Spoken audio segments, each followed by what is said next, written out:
Hello, there's it, Tuesday. Hi, happy Tuesday. So I'm just looking at a comment on the live I did on August 4th. And this person says, it would be helpful to me if you could talk about how indecisiveness might relate to restriction. All right, so it's super common, isn't it, with people with eating disorders, indecisiveness, whenever they're given a decision about food or what to buy or what to do, just indecisiveness, specifically usually though relating to food decisions and food-like decisions. And that, for a lot of people with eating disorders, one of the reasons that like to just stick to eating the same foods at the same time, the same quantity, in the same order, because decisions are hard when you have an eating disorder. So we try and not make them and just do the same thing every day. Now, the way that this relates to restriction, I think it's more that it relates to fear. Restriction is a product of fear. The reason that people with eating disorders restrict food is because we're afraid of gaining weight. And so think of restriction as an outcome of fear. In fact, all body weight suppression behaviors are an outcome of fear. If somebody's engaging in compulsive movement, it's because it's a body weight suppression behavior, and their fear of weight gain is driving them to engage in body weight suppression behaviors. And so it doesn't matter what that body weight suppression behavior is, whether it's exercise or restriction or purging or all the weird and wonderful things that people with eating disorders do. Any body weight suppression behavior is a product of fear. Indecision is also a product of fear. And it's not just indecision, it's also overcomplicating things. That's a product of fear as well. So for example, if you take somebody who is afraid of flying, afraid of getting on a plane, and you say to them, all right, go online and book a flight to France, they'll just make a hash of it, and they will find the online system and the online booking form ridiculously complicated, and they'll get their knickers in a twist about it.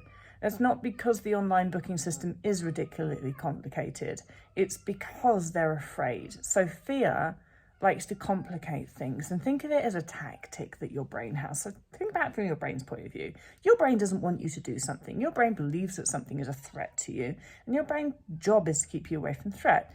And so your brain's going to do all the things that it can to stop you moving forward in doing something that it's afraid of you doing. And so making something seem more complicated than it is a really good tactic that the brain has when the brain's afraid.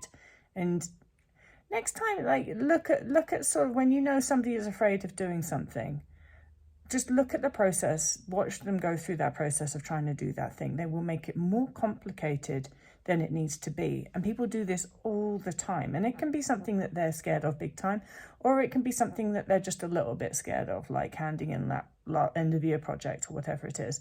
They make it more complicated than it needs to be. And that is think of it like a fear tactic. Your brain is trying to stop you move forward and doing something that's afraid of you doing, because sometimes that fear can be fear of failure. Like, I don't want to do this project because I'm afraid I'm going to fail it.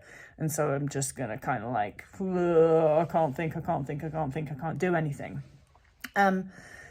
And so indecisiveness falls into that. Indecisiveness is about that. Indecisiveness is about the brain making the decision that you're trying to make feel more complicated than it actually is, and that's stalling you. So it's fair play to your brain if you think about it, because that's a clever tactic, isn't it?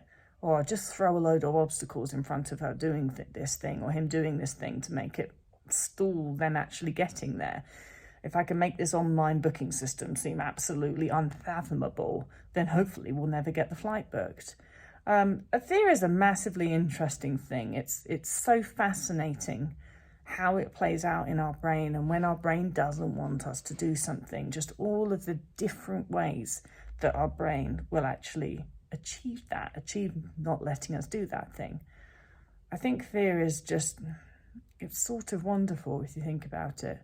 Anyway, well, that's a stupid thing to say, isn't it? It's a weird thing to say, but I find it fascinating. I find the effect that fear can have on the brain really fascinating, and how fear can change so much about us and can make a person quite different from how they really are because they're afraid.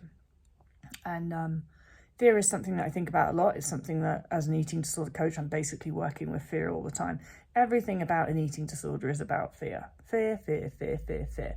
And when people are asking me all the questions that they ask me, which is like, well, what about this and what about that? And what if this happens? And what if that happens? Really, all I see is fear, fear, fear, fear. I'm afraid, I'm afraid, I'm afraid, I'm afraid, I'm afraid, I'm afraid. It's really all the brain's doing is just trying to throw up obstacles between that person and actually doing the thing that they're afraid of. Okay, all right, that's all for today. Bye.